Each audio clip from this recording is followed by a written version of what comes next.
Good morning, Team Alabama. Please join me in reading in the Hunger Games, again on page 110.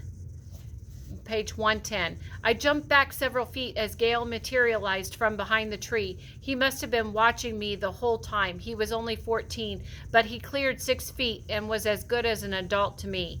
I'd seen him around the seam and at school, and one other time. He'd lost his father in the same blast that killed mine.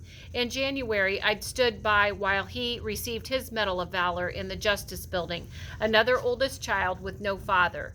I remembered his 2 little brothers clutching his mother, a woman whose swollen belly announced that she was just days away from giving birth. "What's your name?" he said, coming over and disengaging the rabbit from the snare. He had another 3 hanging from his belt. "Katniss," I said, barely audible. "Well, catnip, stealing punishables by death. Or hadn't you heard?" he said. "Katniss," I said louder, "and I wasn't stealing it. I just wanted to look at your snare. Mine never catch anything." He scowled at me, not convinced. "So where'd you get the squirrel?" "I shot it." I pulled my bow off my shoulder. I was still using the small version my father had made me, but I'd been practicing with the full-size one when I could. I was hoping that by spring I might be able to bring down some bigger game. Gale's eyes fastened on the bow. "Can I see that?" I handed it over. "Just remember, stealing's punishable by death." That was the first time I ever saw him smile. It transformed him from someone menacing to someone you wished you knew. But it took several months before I returned that smile. We talked hunting then, and I told him that I might be able to get him a bow if he had something to trade. Not food, I wanted knowledge. I wanted to set my own snares that caught a belt of fat rabbits in one day. He agreed something might be worked out. As the seasons went by, we grudgingly began to share our knowledge, our weapons, our secret places that were thick with wild plums or turkeys. He taught me snares and fishing, and I showed him what plants to eat and eventually gave him one of our precious bows. And then one day, without either of us saying it, we became a team, dividing the work and the spoils, making sure that both our families had food. Gale gave me a sense of security I'd lacked since my father's death. His companionship replaced the long solitary hours in the woods. I became a much better hunter when I didn't have to look over my shoulder constantly, when someone was watching my back.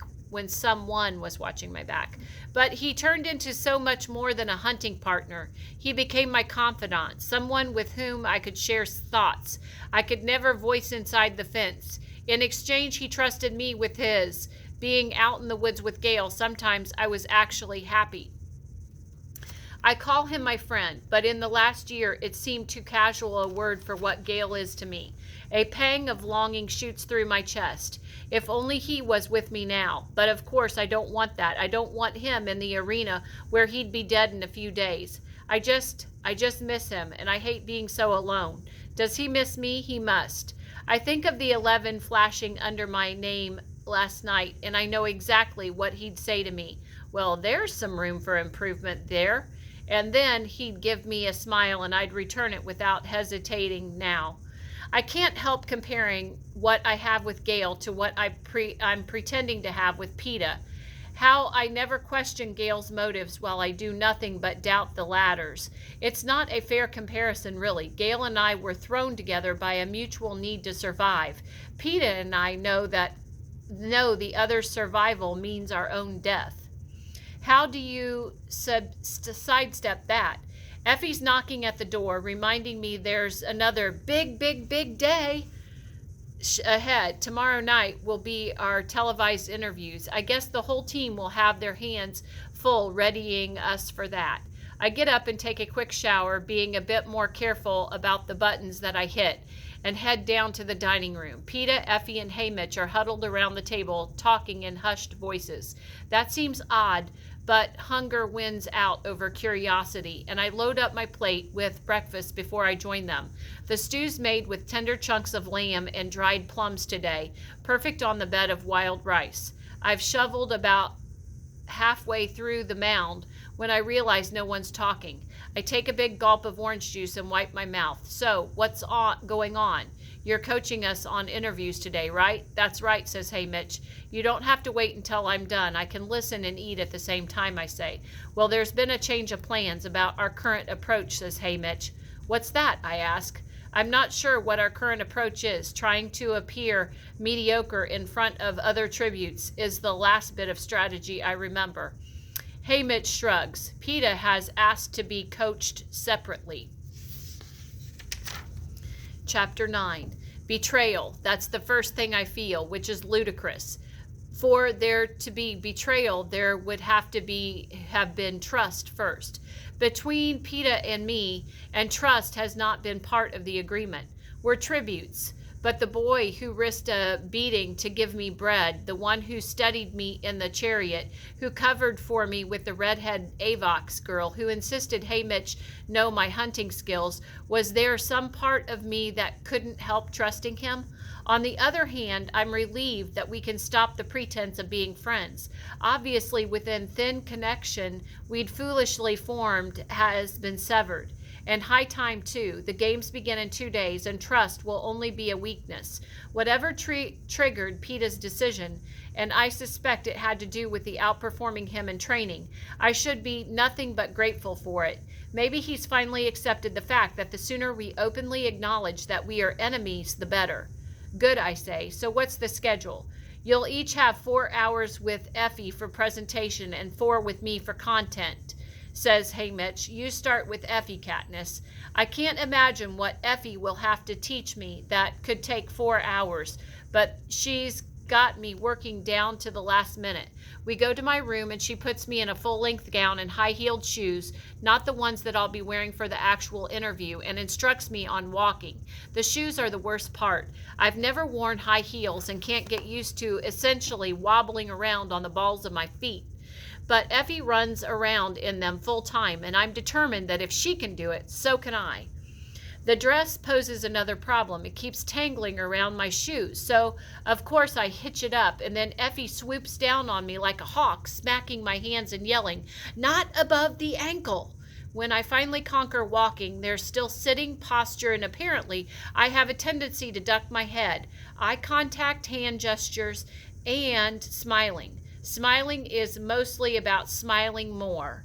Effie makes me say 100 banal phrases, starting with a smile while smiling, or ending with a smile. By lunch, the muscles in my cheeks are twitching from overuse. Well, that's the best I can do, Effie says with a sigh. Just remember, Katniss, you want the audience to like you. And you don't think they will, I ask? Not if you glare at them the entire time. Why don't you save that for the arena? Instead, think of yourself among friends, says Effie. They're betting on how long I'll live, I burst out. They're not my friends. Well, try and pretend, snaps Effie, and then she composes herself and beams at me. See, like this. I'm smiling at you even though you're aggravating me. Yes, it feels very convincing, I say. I'm going to eat. I kick off my heels and stomp down to the dining room, hiking my skirt up to my thighs. PETA and Hey Mitch seem in pretty good moods, so I'm thinking the content session should be an improvement over the morning. I couldn't be more wrong. After lunch, Hey Mitch takes me into the sitting room, directs me to the couch, and then just frowns at me for a while. What? I finally ask. I'm trying to figure out what to do with you, he says. How we're going to present you. Are you going to be charming, aloof, fierce? So far, you're shining like a star. You volunteered to save your sister. Cinna made you look unforgettable. You've got the top training score. People are intrigued, but no one knows who you are. The impression you make tomorrow will decide exactly what I can get you in terms of sponsors, says Hey Mitch. Having watched the tribute interviews all my life, I know there's truth to what he's saying. If you appeal to the crowd, either by being humorous or brutal or eccentric, you gain favor.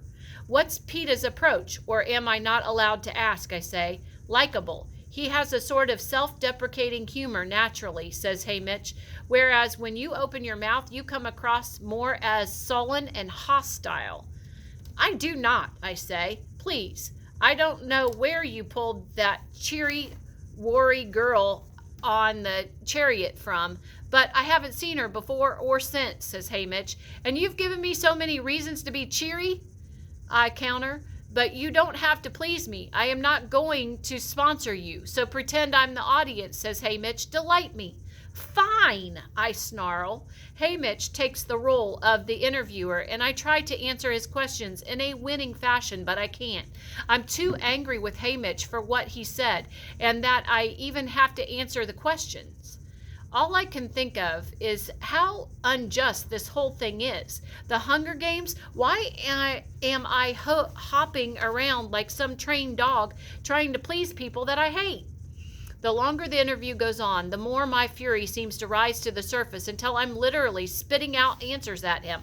All right, enough, he says. We've got to find another angle. Not only are you hostile, I don't know anything about you. I've asked you 50 questions and still have no sense of your life, your family, what you care about. They want to know about you, Katniss. But I don't want them to. They're already taking my future. They can't have the things that mattered to me in the past, I say. Then lie. Make something up, says Hey Mitch. I'm not good at lying, I say. Well, you better learn fast. You've got about as much charm as a dead slug, says Hey Mitch. Okay, we're going to stop there for today, Team Alabama. Please write down a few more facts if you're not at 50 and forward and send those and share those with me. Have a great day.